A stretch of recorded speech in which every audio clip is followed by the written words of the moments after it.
We can edit it. That's cool. Just go ahead. No paper if anyone needs it. The whole idea is not necessarily that I do this better than others. Do. I have, however, been doing it longer than a lot. And it has worked for me. And it has worked for the stores that I've been in. So I'm very honored that Bill asked me to do this. I think with Mike being the sales manager for all of the stores, there was a component that might have been missing in the more nurturing side. There's no question that's maybe one of the things that I do. So please understand, I'm not trying to say that my way is right and anybody else's is wrong, but mine is different, perhaps, and I think you guys can learn. I think you guys can adapt some of the things that I do, put it into your own lives, and hopefully, that's the goal, be more successful than you already are. So today, it's going to be the first section, but this was kind of an outline of what we will be covering in the next 4 sessions. So let's just read through kind of together. We are going to pretty much go through the format, but this is your paperwork. If you want to make notes on it, if you want to make a note of a comment or a question that you're going to have after, please use it. This is the whole idea of this, is to have it be applicable to your lives and to your stores. So our objective, and I kind of called it manager enhancement training, just to make us better. So, to establish a system and a routine for stores to enhance efficiency, consistency, and success. Review current procedures and be certain we're all on the same page. Share practices that have proven to be successful. To assist our store managers in day-to-day activities so we can focus on enhancing the sales. To learn how to lead by example. To increase the productivity and sales of our associates. To help develop and maintain the sales team in our stores. To sell more and make more money. So we're going to have 4 sessions. Today's is going to be on administrative actions. So we're going to cover store setups and procedures, measures, store staffing, traffic log, store responsibilities. And then in the subsequent meetings, we'll talk best practices. We'll cover that a little bit more then. Selling the sale, and then maximizing your Carpet King income. We're going to cover it one session. It's going to be after the managers' meetings. It's going to be today, obviously, and then the next 3 managers' meetings, so please schedule accordingly. We're going to try to keep it to an hour or less, but it's going to take what it's going to take, and if you guys have more questions. Also, if something is more specific, some of the managers, Don's a little newer, was going to maybe come and spend a little time with me, we can arrange that. We can arrange for you guys to come and spend a couple hours at my store, and we can go in through this in depth, but we don't want to schedule that. So, let's begin. I don't know if that was already on, but that's fine. So, part of this is you need to have a system. I've been sometimes accused of being too hard, too harsh. There's no question I have traits of being a little anal retentive. I think of it as precise. But the point is that there is a system. If you set one up and you stick to it, your life really will be easier. I kind of say I do this because I'm a little lazy, really. When I do one thing, I do it the same way every time. I don't have to think so hard. So if you have a system, and then, this is a big part, maintain it, it really does make your life easier. So, central filing system. Set up a central file for copies of all your signed store orders for all salespeople. Some stores might have, everybody has their own thing. They all put it in their own place, they all have their own system, and then if you're trying to look for something, it's almost impossible. And I am almost positive, I was going to check with Isabel before, but if you don't have a file, if you don't have a hang file with alphabets, she'll get you one. If we don't have a couple of these little standing files that we're going to be talking about, she can get you one. Make a note if you don't think you have them, and we'll get them for you, because this is going to be kind of crucial. So when you scan your paperwork, that's something, again, we all should be doing. You have the signed paperwork and you scan it in. You make the original is still supposed to be going to the corporate office.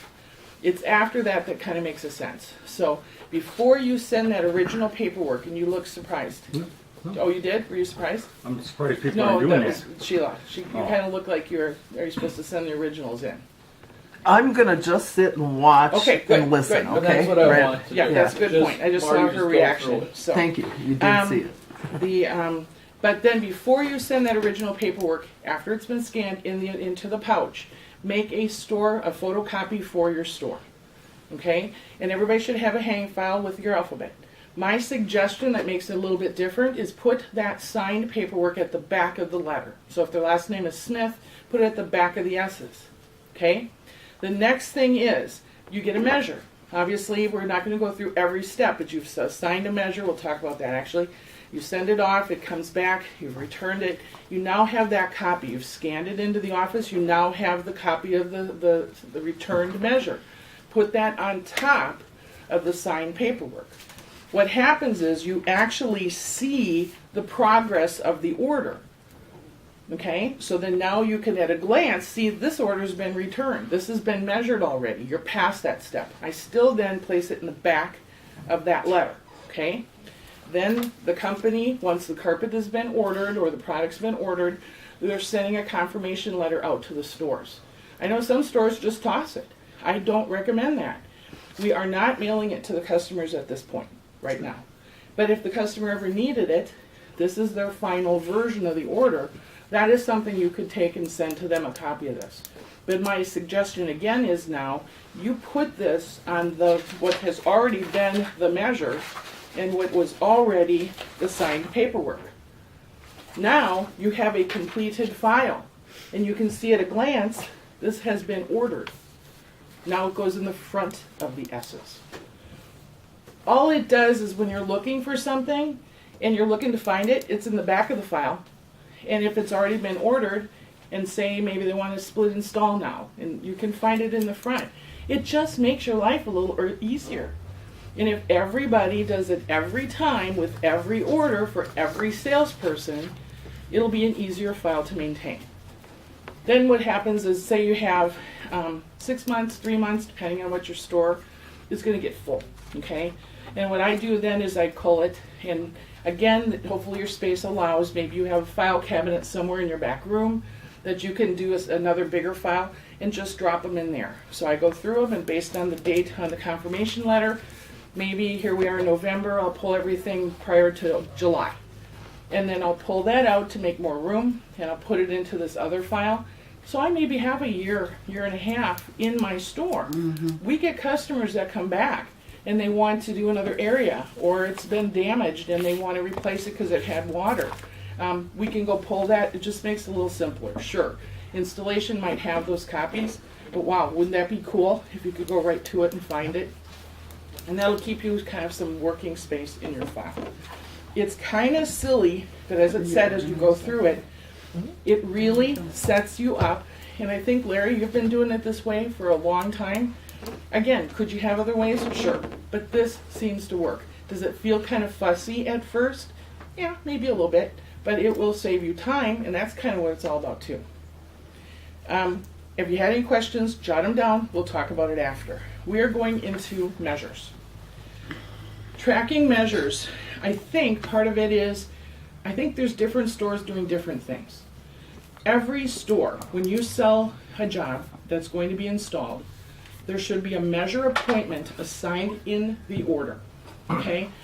I don't know that we're going to go through everything right now, but if you don't know how to do this, then we have to learn that, and we have to do it quick. But there's no reason, even if you're doing the measures yourself, that you cannot put a date and time into that appointment. And if you're using Lloyd, if you're using Tom, you need to be scheduling that. That's the only way to track it and make sure that it's organized. So let's assume that everybody is doing that at this point, that you're scheduling the measure appointment. At that point, you want to print the measure. And I think everybody knows where that is. It's in the 25 screen, print a single measure. Granted, you might have 3 or 4 orders for that customer, but it's still printing a single measure, one at a time. When that prints out, that measure appointment is going to show up on the measure line.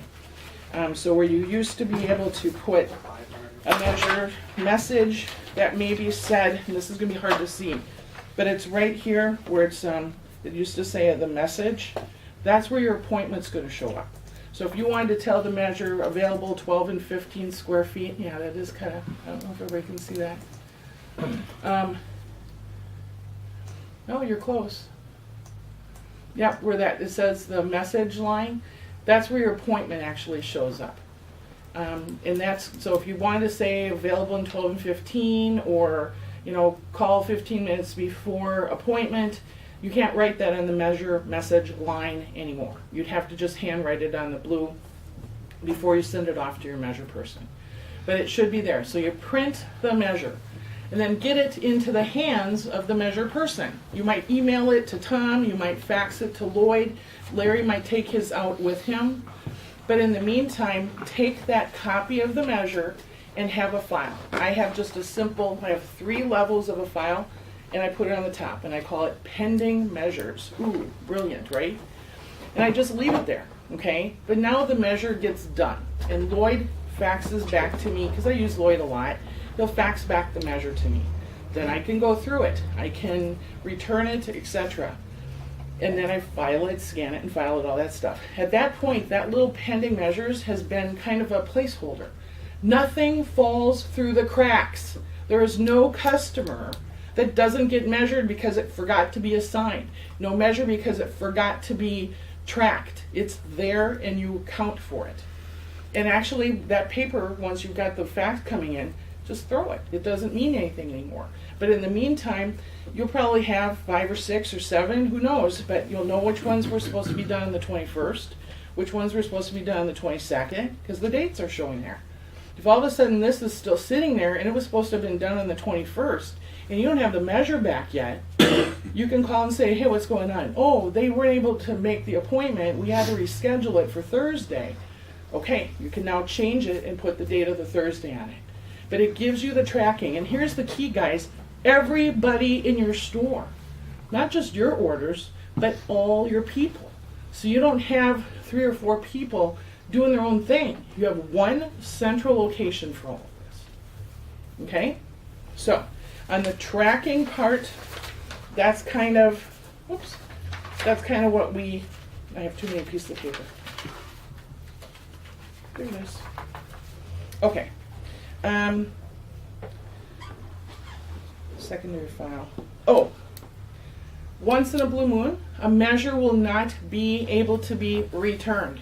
It was done, but you can't return it yet. And hopefully everybody knows what I'm saying when I'm going return. Maybe they didn't sign it. Personally, I made a mistake many years ago, and I promised I would never return a measure without it being signed. And I don't believe I've ever given up on that. I will not return a measure if it's not signed. That can cause a little problem, but you know, the beauty of our email system and our fax machines and stuff, we can get that pretty darn quick, okay? Or maybe they are deciding on adding an area or not. Maybe they're between carpets with different patterns or something. Then I have on this little 3-tiered thing, I have a second spot. And that's for measures that have been done but not returned, okay? So you can just stick it there. And again, one place for everybody, so that if they had a measure done but it couldn't be returned because we waited for it to be signed, it's right there. And everybody knows it, and that's where it sits until you have either the signature or they've made their decision and you can complete the process and then file everything back again. And I'm kind of talking about it, but it's all kind of spelled out here too. So once you have the live measure back, return it, discard the pending measures, scan it. It allows you. The other kind of little thing to remember, once in a while you sell a job and they aren't ready to be measured. That's okay. That's okay. But I really still strongly suggest you still print the single measure, but just assign it to 99 open, and then just put it in that pending box. Because then you are tracking it, and then you can see in a week or 2 if that customer still has not scheduled. You can ask your co-salesperson to say, hey, this has been here for a couple of weeks. Do you want to maybe get hold of them? Oh, yeah, that's right. Okay? So that's the thing, is it allows you to see what's going on, snapshot of it, nice central, one little hole. Everybody knows where it is. That's where you go to look for it. All right, so tracking measures. We are done. Yeah, but the other way to prevent that is to have them run their 5 screen every day and work their customers. And you know what? That's something we're going to definitely talk about as well.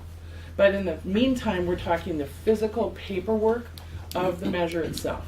I'm not saying they can't or shouldn't be working those other issues, But this gives a place to be for this paperwork, though, so us as managers can control it. Okay? So, pending the signed paperwork file.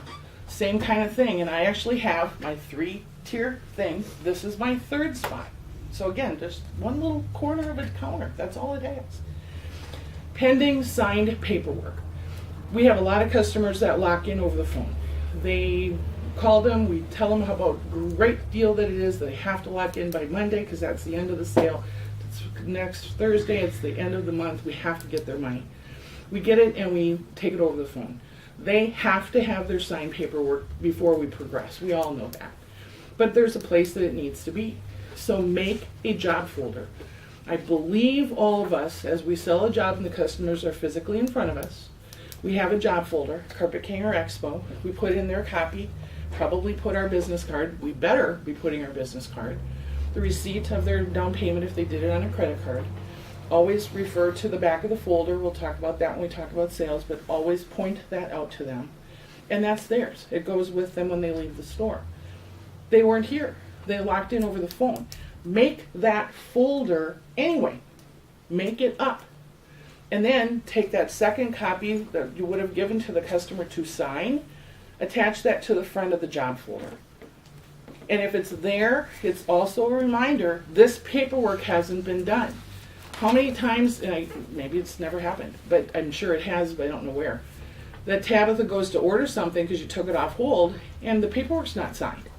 And nobody knew it because they didn't release the signed paperwork. If you have a set place, and again, third file, just that little guy, and it says pending signed paperwork, the little folder sits in there.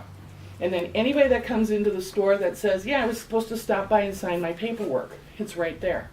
Again, as a manager, I can see that file and see, hey, this has been sitting here for a week. What's going on? Now, it's possible they came in. It's possible the salesperson took care of it, made another copy, whatever. That's fine. If it's been not signed and that paperwork's been done, that's great. I can throw that. No big deal. But it gave me that tracking. It gave me that system, that one place where everybody puts every time when they don't have signed paperwork to be and find. This is all stuff, seems simple, but it will make your life easier. I promise you that. And if it's easier and we're more efficient and we're able to do other things like sell, I think that's a win-win. Okay, so when you do get the proper paperwork and signatures, then you just go back to everything else you did. See above. All right, moving on. See, Jean, I'm trying to be fast. Oh. End of day reports. We've had some shifting as we've been trying to do this the best way. The scanning has made life easier, okay? So I'm not going to do too much about that. We all kind of know the end of day. We were just talking today about maybe how we're handling the deposits, to be clear. I've got a kind of a reputation of being a bit wordy. I don't know how that came about. But the thing is, I'm thorough, and it's pretty rare that people don't understand what I'm doing. I wouldn't want to put her on the spot, and I know Sue's new in it, but I would wonder how many times I've sent a deposit slip in from store 14 that she didn't have everything she needed. I wonder how many times from my store we sent in signed paperwork on an application, a Mohawk app, and it didn't have everything it was supposed to have. When we talk about some of the other sessions, inspect what you expect. If we do not make sure that all of this is being done, it's all for naught. It just is. We have to make sure that not only are we implementing it, but we're doing it. So follow the procedure. I didn't quite agree with scanning in the back of the check. I was a little worried about the security of it, but if they're saying that's a standard accounting principle and not a problem, then I'm going to be doing it. Just follow the rules. You know what? I'll tell you this kind of little secret. If you do what you're supposed to the first time, they leave you alone. Okay. Make the deposits in a timely fashion. It should never happen that you miss a payment or make a deposit doesn't get made on time. It does give us 2 days of grace, but don't let it come to that. You know, if you take a little bit of cash, just make the deposit and just do it. Don't just let it sit there and accumulate. That's part of the thing. Just do it. I suggest do not file your end of day paperwork until you have that deposit made. So I kind of lied. I had 3 levels. I actually have a 4th, and that just has some extra paperwork. But when I have a deposit from the previous day's work, I don't file my end of day paperwork into my file. I put it in that little crosshatch so it kind of sticks out. So it's kind of like every time I walk by it, I see this little thing kind of sticking out. And I know that I still need the deposit receipt back. So if I'm doing it that night when I go home, or if Jim's doing it on his way in that day, or whatever we're doing, that stays there until I have the deposit slip. Then I've been just attaching it, and then I file it away. You should have a hang file. Again, you don't need it to be alphabet, but just one for this current month, and then just have some blank ones. I think you only need 6 months. After that, destroy it. You don't have to put it into another file cabinet. It's not necessary after that point.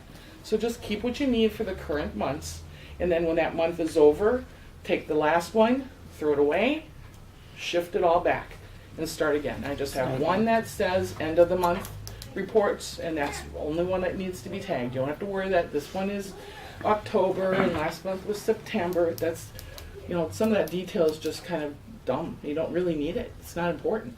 So keep your month ones, put the front ones, first ones in front, so you have the 20th and the 19th and the 18th like that you can see. And like I say, don't file it until you know that deposit's been made. That'll keep you out of trouble too. So if you do that consistently and everybody in your store knows that's the process, you will not get in trouble with that. The month is over, start it, and then like I say, destroy the rest. 6 months is all you need. Schedules, store schedules. We have redundancy to a degree in our store schedules. And I might be different because I actually have a 3rd one. So this is again a suggestion. You don't have to do it, but it has worked for me. Simple. I'm not real techie, as some will attest to. Hardcore. Just put it on a piece of paper. And then when each month starts, I just grid it out with the month. And then I do it in pencil, because Lord knows I'm probably going to change it 3 or 4 times. But I just hand write what the month's going to be with the people. If they need days off, I can flex it in. I would recommend strongly that you try to set a set schedule for your employees. They need to be able to tell their customers, I'm here Mondays, Wednesdays, and Thursdays, and always on the weekend. If they're varying, you know, and I get sometimes you have people that you just can't do that with, but again, I would sit down with your crew, sit down with your staff, and say, who's going to work when? And let's stick to it. If something happens and you normally work Tuesday and you have to be off because you have a doctor appointment, maybe that week you flip it with somebody else. But then you go back to the routine again. Again, simpler, easier, takes less time for me. So, but I think it's a win-win all the way around. Your customers know when you're going to be there, and you have a consistent schedule that people can count on. So I handwrite it out, simple, but this way I can have everybody kind of look at it, and then I put it into the computer system. Just quick, who knows how to enter it into the 22 screen of the computer? The schedule? Yes. Okay, everybody does know. Who does it? Puts it in there. Managers. Who does it accurately? Oh, who does it? I do. Oh, Yeah. I thought you said who doesn't. So you're not just putting everybody works from 10 to 9 No. every day. No. Perfect. No. That used to be the way. Some stores would actually just load everybody in for every hour of every day, and it was ridiculous. Okay? So, but once you have this, it is certainly simpler to do it in the 22 screen. And then everybody knows the weekly schedule that they've asked us to do on a Monday for the coming, not that week, but the following. So this week we would have been doing it for the week of the 22nd or the 28th. And that just helps them in a nutshell see it. And I have to admit, when you printed out that 22 screen, it looks kind of goofy because of the X's and it looks like it's going to a different time and all that. So we are certainly covering the schedule, but that's what we have to do. We need to see when our coverage is. If we've got an end of the month on Thursday And that's typically when you have one person working, you better change that schedule. And they better know it. And you know what? Even more important, they better want to be there on that Thursday. They better want to. So adjust for those things. But Saturday, Sunday, and Monday are critical times. I think we all know everybody's supposed to work at least 2 of those 3 days. You know, that's what you have to make sure. That's your heavier time. I've said for years, if we knew when the customers were going to come, we would just work then. Okay? But we don't. We are a retail operation. We are a sales organization working within retail hours. We have to maintain that presence. We have to have that coverage. If we're open till 9 o'clock or 8 in the cases of the expo stores, you damn well better have somebody there till 8 or 9. No leaving early. If we open at 9 or we open at 10, somebody has got to be there when you open. Now we have kind of an incentive to watch our overtime hours. We cannot encourage someone to come at 9:45 if we can't let them go on the schedule until 10 o'clock. So there's a fine line there. But it doesn't mean that you don't make sure that store is open. So follow that, watch your coverage. I would almost suggest to y'all, look at your schedules. If you're working 10 to 6 and somebody else is working the night, if you work a 10 to 9, 11-hour day, and you know, as managers, if you work 3 of those and your weekend, that's your 46 hours. And you get kind of a normal life. You get 2 days off, if your schedule allows that. If you're working half days and this would have coverage and stuff, you might be working 6 days a week, but are you really there and are you able to fill the holes for that? Only you know your store and your staff, okay? But just look at it with an optimum eye to where the coverage is, not just what's convenient. If your store tends to, traffic-wise, have more business in the evenings, well, that's maybe when you need to. If you're busy in the morning right away, then that's maybe when you need it. And you almost have to have a keen eye towards when your traffic is coming to do that. Some of the smaller stores, you might have one person on all day, and that's fine. It's kind of that, but then they better come prepared with their food and their beverage and what are they going to do when they have to go potty, so that you've got a presence there. So, but just look at the schedule. You're all putting in the computer, excellent. If this helps at all, it's like I say, pretty simplistic. We can get a copy for you later. It's not much, but it has helped me. And then honestly, this is what the guys look at for their own schedules. They don't go in the computer. This is what they look at. So I actually have it covered 3 ways. So the hours review, there's been some problem with that. The biggest thing is when you're doing the hours review, and you have to do it like after the 15th and after the end of the month, is that when you go to print it and it asks which printer it is, it's your main printer. It's the not unformed one, okay? And that's hard because I don't know what everybody's is. So Don's, your P, capital T, that's your the real one. one, and then your capital P, little r is your unformed. Right. Get familiar with that term because that's the best way to understand it. But that's the big thing, is when you do the hours review, you use your main one, not the unformed one, so your first one. And Steve just sent little stickers to remind you what you are, what your unformed is. So it's the not unformed when you're doing the hours review, and that'll print out. Again, specific questions on that, get to me. We'll go over it in more detail, or that's one of the things we cover if you come to my store. The control of the hours, like I said,